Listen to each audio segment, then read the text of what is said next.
Fala, Corinthians, como é que você está? Tudo certo? Aqui, olha, Spavilac. Pós-jogo de Corinthians e Grêmio, pô, terceira vitória seguida, meu amigo. Que alegria. Sorriso duplo agora aqui na nossa tela, hein? Primeira vez que o Fernando tá aparecendo aqui no nosso canal. Agora a gente vai ter o auxílio dele para comentar os pós-jogos, fazer conteúdos extras aqui no canal também. Vai ser um grande reforço de peso aí para o nosso time. E espero que vocês recebam muito bem. Fernando, dê suas credenciais aí iniciais, meu amigo. Primeiro, obrigado, Alisson, aí por ter aberto esse espaço, né? A gente bateu um papo, eu tenho vontade de falar do Corinthians sempre, e você começou há pouco tempo, já tem tantos seguidores, né? A gente sempre acompanha ali os comentários, o pessoal sempre dando boas ideias e interagindo bastante com o vídeo. E aí, estamos aqui agora para falar de Corinthians. Como o Alisson falou, meu nome é Fernando, sou corintiano desde que nasci, nasci corintiano, né? E pelo Corinthians vivi, pelo Corinthians conheci o mundo, fui até o Japão, estive na final da Libertadores, enfim, várias viagens, várias aventuras aí que ao longo do tempo a gente vai contando aqui. Aí, Mas e feliz em estrear com uma vitória, né? Então, pelo menos pé quente para hoje. isso que eu ia falar, cara. Não tinha melhor forma de se apresentar aqui no canal com a terceira vitória seguida, coisa que a gente não tinha acontecido. Tava longe de acontecer, porque a gente não tinha engatado duas. Muito menos três vitórias seguidas no campeonato. E esse canal aqui tem fama de ser pé quente, né? Modéstia à parte, Fernando, no passado, quando a gente estreou, foi justamente na arrancada. Foi antes da arrancada, mas quando a gente estreou aqui no canal, tudo foi. Parece que os astros foram se alinhando e o Corinthians engatou aquela reta final sensacional em 2024. E agora em 2025, quando a gente teve uma pausa, infelizmente, eu tive que dar uma segurada aqui no canal por conta dos meus trabalhos. Mas agora, retomando, o que tá acontecendo de novo, Fernando? O canal é pé quente e o Fernando também é. E agora a gente vai analisar um pouquinho do que foi Corinthians e Grêmio, beleza, meus amigos? Começando pela escalação, né, Fernando? Eu senti ali uma surpresa, meu amigo, porque eu não esperava, pra ser bem sincero, três zagueiros. Até Mudamos o porque não esquema, né? tava dando Sim. muita liga, né? Esses três zagueiros ali atrás. O Angileri não tava fazendo bem aquela função defensiva, onde era proposto, né? Justamente por deixar o Bidu ter essa antecipação melhor lá na frente, apoiar com mais frequência. Porém, esses três zagueiros é de praxe que vai liberar sempre os nossos laterais para se tornarem alas e serem mais ofensivos. Visto ofensivamente, foi muito bom essa opção. E também o Hugo Souza, que eu não esperava, sinceramente, que voltasse já. Alguns setoristas estavam informando que o Felipe Longo receberia mais uma oportunidade, o que para mim também estava tudo bem se acontecesse isso, Sim. porque na última partida ele foi muito bem, né? Mas e Nos salvou, né? Sobre a escalação, também te surpreendeu esses três zagueiros, Fernando? Surpreendeu. A gente tinha bastante desfalque no meio-campo, né? Ranieri, Martinez, Guidon, né? Então, sabia que ia vir alguma coisa diferente, mas até por ter feito o gol, o Charles lá em Salvador, teu irmão, né? O Charles, É. é, eu achei que ele Nossa, ia você não é começar. muito diferente dele, não. Pois é, né? Mesmo tom de gesso, mais ou menos. É. E eu achei que ele ia começar o jogo, né? Achei que o Dorival ia começar com ele, mas ele optou por um meio mais técnico ali com o Maicon e Carrilho, né? O Maicon, a gente pega no pé e realmente ele deixou muito a desejar aí na temporada, mas nos últimos jogos ele tem melhorado, né? E hoje fez um jogo mais burocrático, ali mais padrão, mas deu o Corinthians trocou muito passe, né, no jogo. O Corinthians dominou o jogo com a posse de bola. Não foi um jogo de imposição física, como foi contra o Flamengo, de transição rápida. Até teve lance de transição rápida, mas principalmente tocando bola, né? O Corinthians conseguiu achar vários espaços ali nas costas dos volantes do Grêmio. E ali é que a gente criou muitas chances, né? Acho que até o primeiro tempo dava para ter feito mais de um gol, né? Fizemos um, teve a bola na trave do Memphis. Acho que o time se comportou bem ali. E aí no aspecto defensivo, nossa defesa mais lenta também, né? Mas achei que o Angileri fez um bom jogo, foi bem nas coberturas ali. E o Gustavo Henrique sempre é muito bom na jogada aérea, tanto defensiva quanto ofensiva, né? Então, de um modo geral, acho que a gente teve uma tarde mais tranquila, assim. Sim, concordo contigo e agora até fazendo uma análise meio que, não vou dizer lance a lance, mas colocando em ponto aqui em xeque que os principais acontecimentos da partida, vamos começar do começo, né, do jogo. Bom, começo de jogo e antes daquela achada do Garro pro Yuri Alberto, o jogo começou morno, pra ser bem sincero, né, destaque ali para aparente falta de ritmo também do Carrilho, né? E tava falando desse posicionamento ali do meio de campo, onde a gente tinha bastante desfalque. Na verdade, ter o Carrilho nesse momento já é lucro extremo, porque a gente imaginou que ele nem voltaria em 2025. Essa que é bem na verdade. Mas dá pra ver que claramente ele tá voltando a ganhar ritmo de jogo, onde ali alguns lances, várias partes da partida até deixei anotado aqui que ele não cometeria erros técnicos como cometeu, dá pra ver que tava chegando atrasado na marcação também, e pouco participou da criação de jogo. Mas eu acho que talvez o Carrilho ficou um pouco destoando ali do jogo, da intensidade que o Corinthians conseguiu colocar na Neoquímica Arena, onde sempre é muito diferente também, né, Fernando? A gente consegue jogar muito mais bola em casa do que fora, e hoje novamente isso aconteceu. Sempre. O Carrilho perdeu uns 2 lances por Amuso ali, né? Que é o É, belga do Grêmio, que ele até ganhou um prêmio de jogador mais rápido do mundo uns anos atrás. ó, E o Carrilho, na velocidade, vai perder sempre, né? O Carrilho ele tem que ser mais um volante que faça ali, tentar interceptar, tentar ganhar no posicionamento, porque na velocidade, quem colocar na velocidade contra ele normalmente vai ganhar.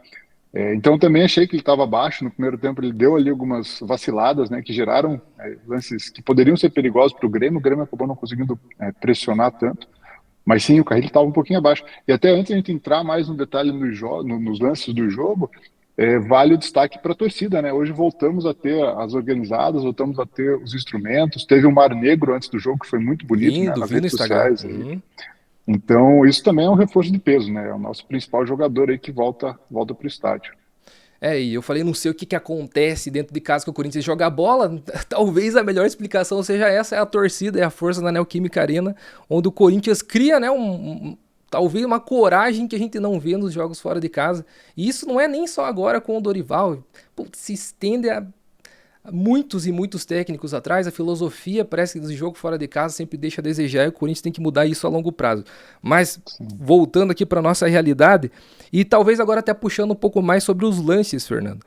No lance seguinte, né, a assistência do Garro, bom, ele já achou o Yuri Alberto e logo na sequência teve a assistência dele numa bola no segundo pau buscando o Gustavo Henrique. Pode parecer até que não foi um lance muito proposital, porque teve a falha do goleiro, onde, pô, a vida de goleiro é sempre muito difícil também, né? O cara fez um milagre absurdo e logo na sequência aquele milagre simplesmente é jogado no lixo porque ele saiu catando borboleta, mas isso não é problema nosso, né? Azar é o dele. Exato. Só que Deixa aquela o bola no Volpe. segundo, aquela bola no segundo pau parece que é meio que involuntária, só que não, porque logo na sequência também aconteceu um outro lance que quase saiu o segundo gol também.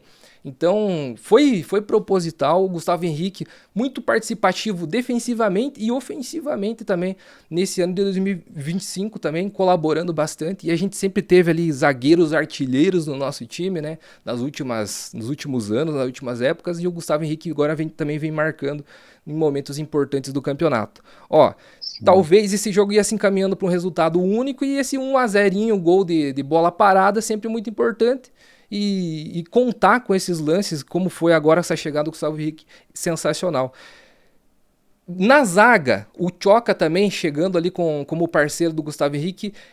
Eu achei que até o André Ramalho seria o parceiro dele, pelo menos o que os setoristas estavam falando, mas também acho que nessa reta final também você concorda comigo que o Tchoca é realmente o parceiro ideal para ele ali na zaga, O Fernando? Tchoca traz o que o André Ramalho não traz, né? Que é velocidade e posição física. Não É, é o Ramalho é um zagueiro posicional, o Tchoca é velocidade, explosão, né? E eu acho que é um zagueiro promissor. A gente teve uma leva de bons zagueiros, né? Robert Renan, Murilo, e a gente não conseguiu ficar com eles. Acho que o Tchoca não está nessa prateleira ainda, acho que precisa melhorar. Mas em relação ao André Ramalho, ele dá essa vantagem do time poder jogar, ainda mais com 3 zagueiros, né? Que vai ter que ter muita sim, cobertura. O Tchoca tem velocidade para isso. Acho o Ramalho um zagueiro técnico. Eu gostaria de ver, eu nunca vi, na verdade, mas eu gostaria de ver o André Ramalho como primeiro volante.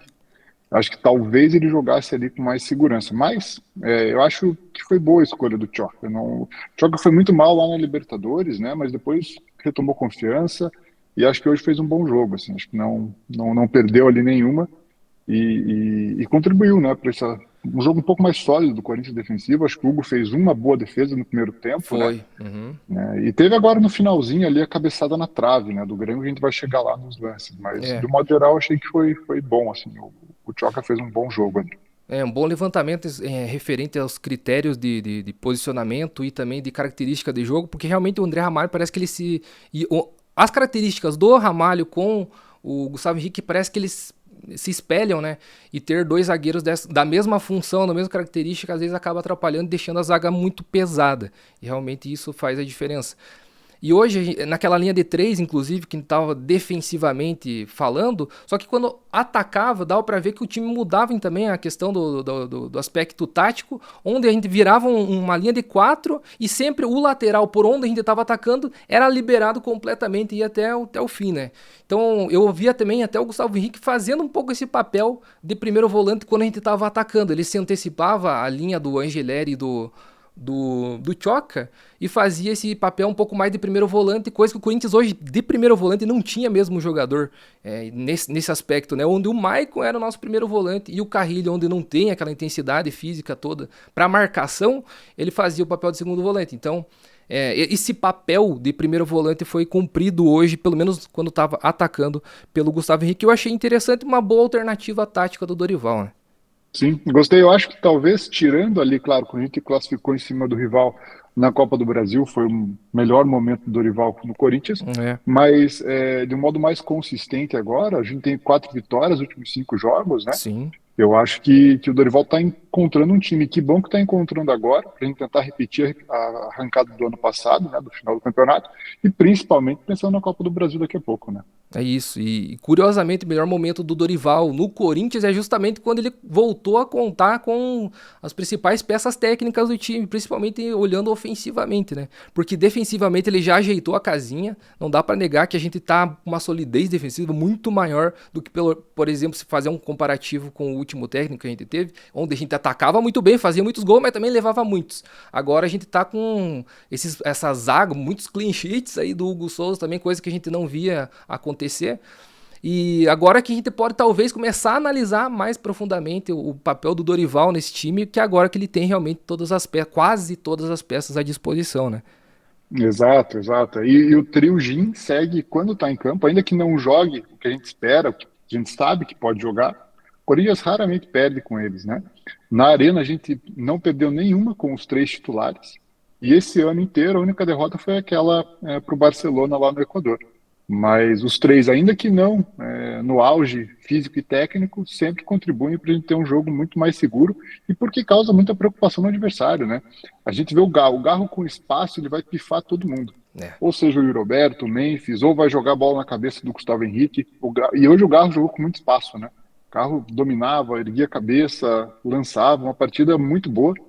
Para mim, a gente vai chegar lá ainda, mas para mim o Garro melhor em campo hoje. Eu acho que eu concordo também. E hoje a gente viu um Garro muito mais participativo também, né? Alguns jogos atrás a gente via ele muito estático, parado, se movimentando pouco. Hoje ele deu alternativa por todos os lados, voltou para pegar a bola, caiu pelo lado esquerdo, pelo lado direito, conseguia boas inversões também. Essa jogada sempre é muito efetiva, né? Onde o Garro tem um lançamento preciso, ele tem o sniper para achar sempre quem tá subindo do outro lado. Hoje ele conseguiu fazer várias vezes isso, o Corinthians conseguiu chegar sempre com muito perigo nessas bolas, esses lançamentos nas costas da zaga adversária, né? E também naquelas bolas onde o Garro consegue dar a arrancada, colocar em profundidade pro Yuri Alberto. Também sempre uma jogada muito forte nossa. E parece que tá voltando a acontecer isso. E naquela reta final, onde a gente comentou também do ano passado, acontecia direto, né? E parece que agora tá voltando esse entrosamento. E que bom, né? Porque é realmente o momento mais importante da temporada. Bom, talvez o momento mais importante da temporada seria lá onde a gente cometeu aquelas gafes terríveis, né, na pré-Libertadores, onde a gente poderia ter um ano um pouco mais tranquilo. Mas, deixando o que passou para trás, agora realmente a gente precisa ter essa volta e que bom que está acontecendo do Dorival ter essas peças disponíveis e eles estão voltando a começar a jogar bola também. Não apenas o Garro, que jogou muito bem, e eu já vou adiantar aqui com você que concordo que foi o melhor, o craque da partida, o craque Corinthians Talk Exato. do jogo. Mas o Memphis também, que também estava muito pesadão, muito travadão. Hoje parece que voltou a se movimentar mais, buscar o jogo, apesar de ter errado algumas partes técnicas, ali uns momentos onde ele teve uma opção errada, equivocada, ao meu ver. Só que também participou mais e o bônus veio, né? Depois de 3 meses sem marcar ou sem dar uma assistência no Corinthians, conseguiu fazer, deixar o seu de pênalti, chamou a responsabilidade e também foi ele que sofreu também o pênalti num lance ali com o Guinegão pela direita. Então, além do Rodrigo Garro, a gente tem a volta também tática, física e técnica do Memphis Depay, que parece que também está crescendo nessa reta final, né? O Memphis, eu tenho a impressão que ele precisa ter alguém ali que liga ele na tomada durante o jogo. Porque ele é muito técnico, né? Ele é um jogador muito, muito técnico, ele toca muito de primeira e às vezes ele toca uns passes de primeira que é meio displicente, né? São displicentes esses passes e acaba. Hoje ele gerou um contra-ataque para o Grêmio, já estava 2-0, o jogo já estava tranquilo, mas eu acho que então falta isso, assim, alguém que dê ali um choque nele, fala, Memphis, vamos que ainda não acabou. Mas realmente, achei um jogo bom dele, bem acima dos últimos, né? Também muito técnico. O pênalti sai porque ele pensou muito mais rápido que o zagueiro, né? Ele levanta para tirar o zagueiro com um tapinha na bola. E o Exato. zagueiro vem com o braço aqui, pênalti, e ele bate muito bem. O goleiro, mesmo que acertasse o canto, ele não pegava. Então, também achei um bom jogo do Mendes, apesar dessas displicências aqui e ali, mas é um jogador muito acima, né? Um jogador que se estiver focado e se tiver com um físico bom, tem tudo aí para fazer. E é o que eu espero, assim, né? Eu espero que o Memphis vá melhorando agora, que ele entre numa curva crescente para chegar na Copa do Brasil, aí sim, aí botar a Copa do Brasil no bolso e falar, ó, eu ganhei a Copa do Brasil. E aí sobe na bola de novo na final e tá tudo certo. É isso aí. É exatamente isso. Excelente ponto ali, pontuação que você fez no lance do pênalti, cara. Pô, nenhum outro jogador faria ou tentaria algo que ele fez ali. Tentar um chapeuzinho para limpar o lance, ninguém imaginava. Todo mundo ia fechar os olhos, sentar o pé na bola e ia ver o que ia dar, né? Mesmo caindo na perna, teoricamente ruim na esquerda dele, provavelmente qualquer outro jogador do nosso time faria essa opção mais fácil. Não É, tiraria da cartola um lance como esse, né? e um parênteses aqui, né? O Aham. Yuri é uma relação de amor e ódio, né? Eu já me acostumei com o jeito do Yuri, sei que vai ser esse, ele vai guardar os gols mais improváveis e às vezes vai perder os mais fáceis. E o Yuri é aquele jogador, né? Capaz de se embolar com a bola e cair sozinho e capaz de dar um lance de pedalada lá na esquerda que faz o passe para dentro e quase sai o nosso gol, né? Mas o Yuri nessa bola ali do Memphis, dificilmente ele ia tentar isso, né? É. Então, isso aí pegou o zagueiro de surpresa e aí foi pênalti e aí a gente matou o jogo. Sensacional. Teve dois lances polêmicos de possíveis pênaltis pro Corinthians. No final do primeiro tempo teve um, né? Onde também teve. Bom, a minha opinião, é, sei lá, isso pra mim não é pênalti. A mão tava muito. O lance tava muito próximo, a bola tava muito próxima ali também. Tá, o zagueiro hoje em dia já vem de praxe ele colocar a mão aqui atrás, né, pra seguir no lance. Mas nem ele imaginava um lancezinho ali tão rápido assim e a bola. O braço tava muito próximo ao corpo. Pra mim, não foi pênalti. Pra você, Fernando. Eu também acho que não foi. O meu problema é só com a falta de critério. Se a gente pegar o Campeonato Brasileiro, a gente vai ver lances igual a esse que a gente está discutindo, que muitas vezes o pênalti foi É, marcado. E o Corinthians já teve, né, pênalti contra marcado assim. Então, assim, no meu mundo ideal não é pênalti, né? Aquilo isso. ali não é pênalti. O zagueiro tá tirando, batendo no punho, né, aqui nas Sim. costas da mão dele. Eu não daria também pênalti, mas o problema é a falta de critério, porque pode acontecer um lance desse amanhã ou depois contra o Cruzeiro no Mineirão e o juiz vai no VAR, pressiona a torcida e marca. Então essa falta de critério que me assusta, né? Mas eu também não daria. É, isso que eu ia falar também, porque muitas vezes, e até mesmo contra a gente, isso já aconteceu e foi marcado o pênalti, né? Pô, critério, arbitragem sempre é papo para muito vídeo e nunca ninguém vai chegar a um consenso. Hoje, talvez não influenciou diretamente no resultado, mas sempre tem uma coisinha ou outra pra gente comentar aqui e nunca vai ser unanimidade as decisões que eles vão ter, né, cara? É complicado. Sem dúvida, sem dúvida. E uma coisa também que eu achei muito curiosa, o Hugo Souza também trabalhou muito ofensivamente, desarmando bolas onde o Grêmio tentava aquelas bolas nas costas da nossa zaga, e por acho que umas 2 ou 3 vezes, né, ele acabou chegando e desarmando também. Talvez um posicionamento tático ali, ou uma observação até mesmo da comissão técnica para ele trabalhar um pouco mais avançado e desarmando essas bolas em profundidade. É só algo que eu queria pontuar aqui, né, que eu achei interessante e que não via acontecer com tanta frequência nos outros jogos. E teve até no primeiro tempo, ele participou muito assim como líbero ali quase, Sim, né? Dividindo com o atacante. E teve um lance no primeiro tempo que ele fica na dúvida, ele oscila. Se ele é. sai ou se ele não sai, o jogador do Grêmio quase chega. Ele consegue chegar antes, sofre a falta depois. Mas eu acho que foi alguma coisa treinada durante a semana, porque senão ele não. Eu não lembro de outro jogo do Hugo que ele tenha atuado tanto como líbero, assim, O quanto esse. posicionamento mesmo dele em campo tá tão mais avançado assim, justamente para desarmar esses lances, né? Sim, sim, é bem, É. bem observado. E o segundo tempo, daí ele voltou um pouco mais morno, na minha opinião. O primeiro tempo um pouco mais elétrico, o segundo tempo um pouco mais já cansado dos dois times. E aí, nos primeiros 15 minutos, talvez eu não tenha nada a pontuar aqui.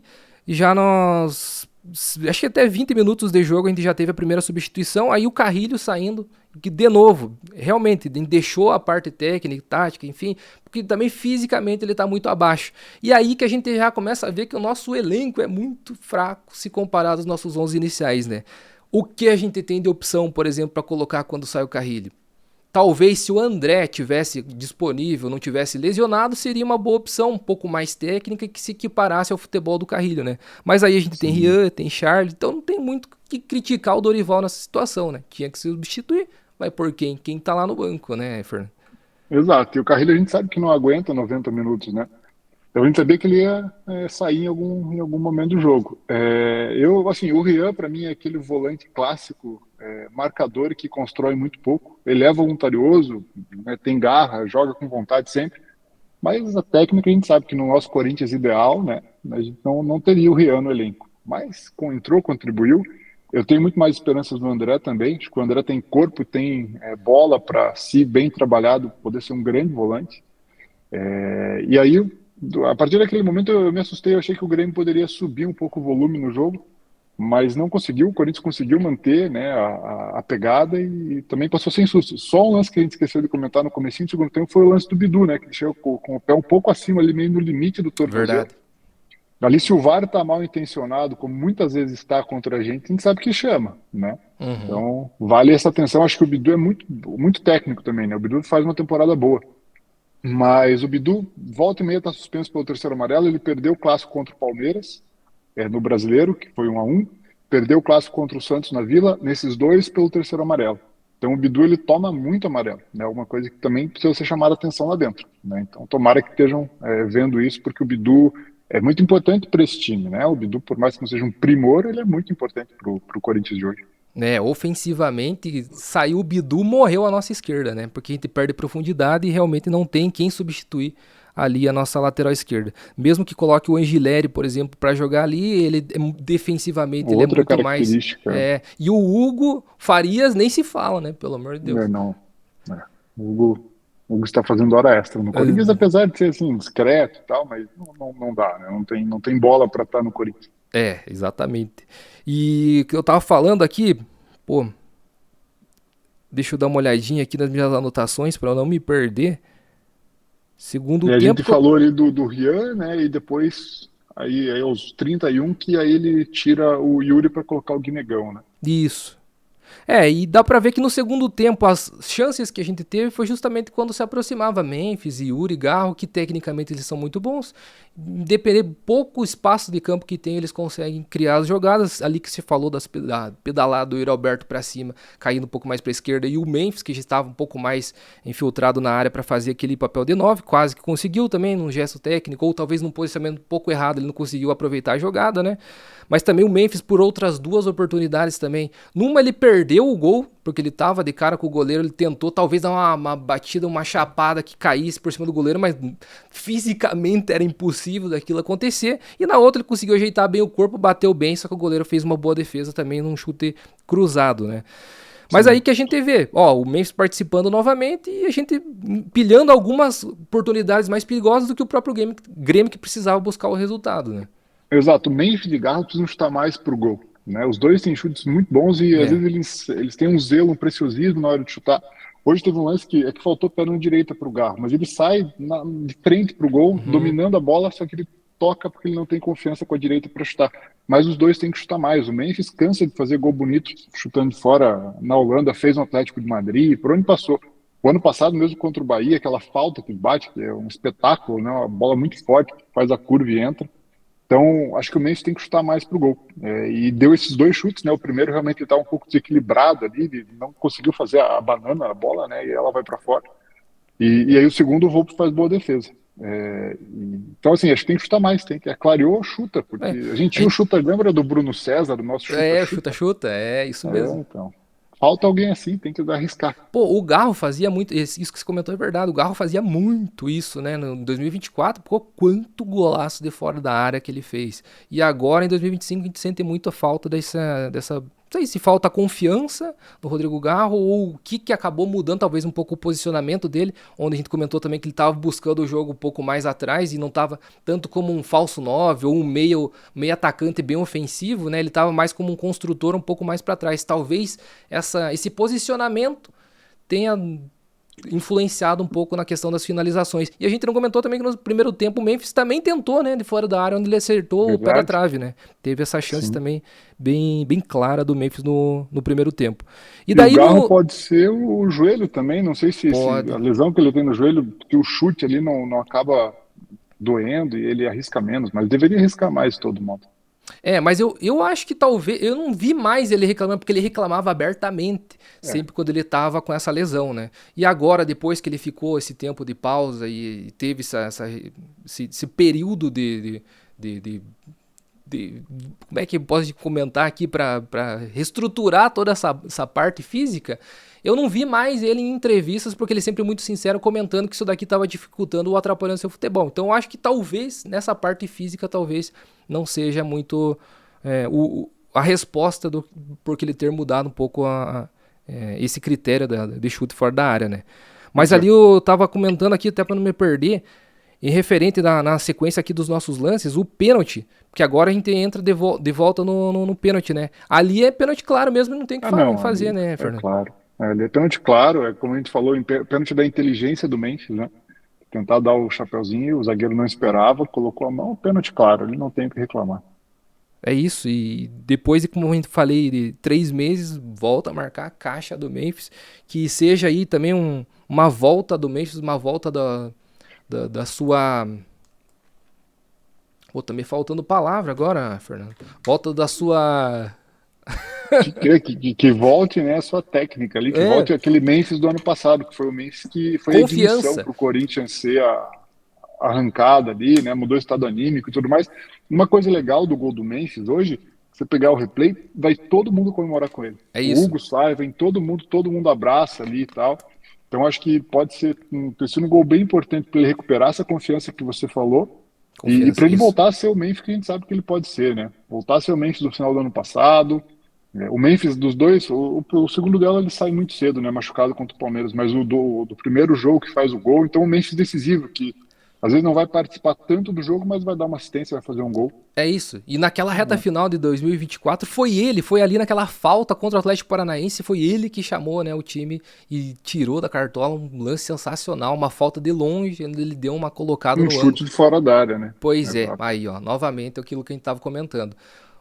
Foi ali o Memphis que trouxe a confiança para aquele elenco que traga novamente para essa reta final aí do campeonato. E, pô, uma coisa além do jogo, porque aí, após o gol, aconteceu também a bola na trave, onde talvez por um descuido da zaga do Corinthians, ou achar que o jogo já estava ganho, acabou cedendo muito espaço e no finalzinho do jogo teve uma bola na trave, né, uma cabeçada do Grêmio. Mas ali o jogo já estava ganho. Só que também, olhando agora num aspecto mais de tabela, teve um jogo muito importante ali, paralelo, que o Ceará acabou ganhando o Fluminense e agora a gente tá muito próximo ao G7, né, Fernando? Exato. O Ceará vencendo depois. O Ceará também não vencia há muito tempo, né? Vence, trava o Fluminense e a gente tira 3 pontos deles, né? Dá para pensar nesse G7, sim, com certeza. E o que você pensa o Corinthians vai para Libertadores e nem adianta, porque vai apenas fazer figuração. O que se pensa sobre isso, Fernando? O Corinthians tem que estar na Libertadores todo ano, né? Não é porque a gente vai para ser eliminado, não. Vamos trabalhar para ir o mais longe possível, mas o Corinthians, pelo tamanho que tem, pela história que tem, precisa estar todo ano jogando a Libertadores, né? Sem contar a questão de dinheiro, questão de projeto para o próximo ano, já entra numa fase mais avançada da Copa do Brasil. Então, assim, a Libertadores, ainda que a gente não tenha hoje time para ganhar, é um torneio mata-mata. Torneio mata-mata, a LDU chegou agora, as semifinais. Se fosse um time um pouquinho mais tradicional, teria ido à final, né? Então, assim, campeonato mata-mata tem que participar, ainda mais sendo o principal campeonato do continente, o Corinthians tem que estar lá todo ano. O planejamento completo do ano muda, né? Quando você tem uma competição continental como a Libertadores no calendário. Sim, sem dúvida. O Corinthians, vamos para a Sula porque a Sula é mais fácil. Não, o Corinthians tem que pensar grande. Apesar dos nossos dirigentes não pensarem o Corinthians grande como ele deveria ser, O Corinthians tem que estar todo ano jogando competição importante, né? Não dá para ficar Só que fora. aí são duas cobranças diferentes. É a cobrança dentro de campo e a cobrança fora dele, que tem que acontecer independente dos resultados em campo, né? Exatamente. E é isso, eu acho que a gente vai chegando a 30 minutos de vídeo já, Fernando. Não sei se você tem algo a mais em comentar em relação ao jogo, à partida mesmo. Não, acho que em relação ao jogo a gente esmiuçou bem, né? Tudo o que aconteceu. O Corinthians fez um jogo aí para a gente ter um domingo tranquilo, uma semana até quarta-feira pelo menos, né? Isso é um Graças a detalhe Deus. importante, porque esse time vinha jogando uma vez por semana. É. Agora tem jogo quarta-feira. Vamos ver como que esses caras vão estar na quarta-feira. É importante a gente ter ali fôlego, porque dá para ganhar do Bragantino em Bragança também. É, e os 3 próximos jogos, beleza, que a gente vai jogar fora contra o Bragantino, mas é no estado de São Paulo, e depois vai pegar 2 em casa também, onde a gente pode então ampliar ainda mais essa série positiva de vitórias, onde a gente pega Ceará e São Paulo na Neoquímica Arena, né? Então, essa série aí que parecia impossível do Corinthians avançar tantos pontos e conseguir uma classificação interessante na tabela, vai se tornando cada vez mais real.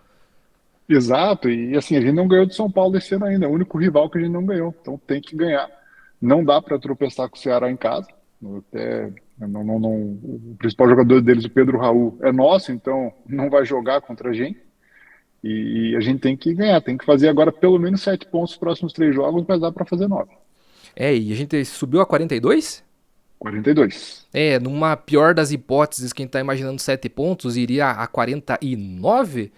Então ficaria muito próximo do que, teoricamente, ali uma pontuação de 53 pontos já classificaria dentro de um G7, no G8, que é mais ou menos o que os últimos campeonatos vinham sugerindo, né? Claro que cada campeonato tem a sua particularidade, mas uma pontuação muito próxima a isso, busca ali, pode ser um G7, um G8, né? Então, Sim. independentemente da Copa do Brasil, que a gente só vai saber o que vai acontecer após o Campeonato Brasileiro, nada melhor do que a gente já ir ganhando corpo e ganhando realmente, literalmente, vitórias para que a gente consiga, independente da Copa do Brasil, uma boa classificação.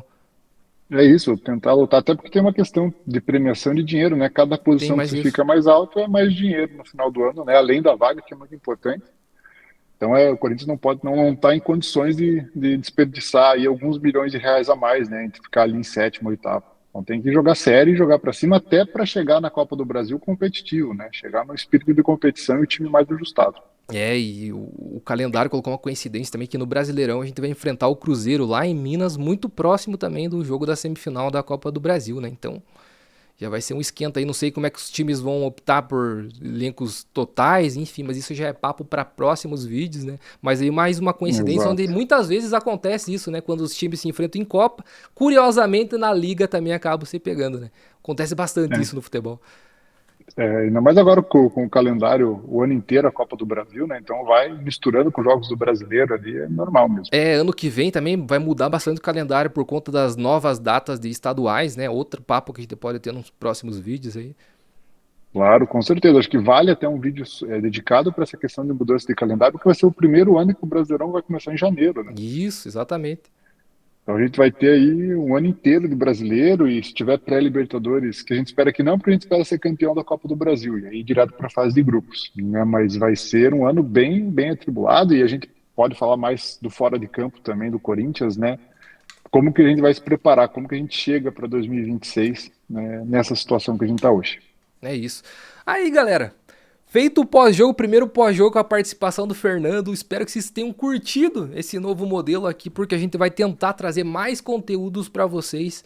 A falta de tempo é uma coisa que, infelizmente, afeta diretamente na produção do nosso conteúdo, mas a gente sempre vai tentar tirar um tempinho do nosso dia aí para trazer um conteúdo a mais para vocês, além dos pré-pós-jogos que já começam a ser tradição aqui no nosso canal.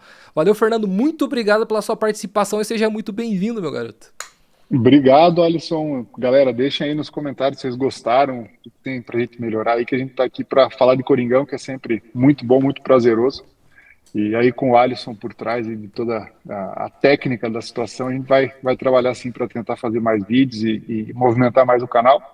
E ficamos também abertos a sugestões de vocês. Foi um prazer, foi muito legal participar, gostei bastante. Valeu, Fernando. Muito obrigado. Seja muito bem-vindo. E é isso aí, meus amigos. Se você ainda não é inscrito, pelo amor de Deus, você já chegou a 34 minutos de vídeo, é porque você curtiu o canal, né? Então se inscreva aí e seja muito bem-vindo nos próximos vídeos. Vai, Corinthians! Boa semana pra vocês e até a próxima, meus amigos. Vai, Corinthians! Falou!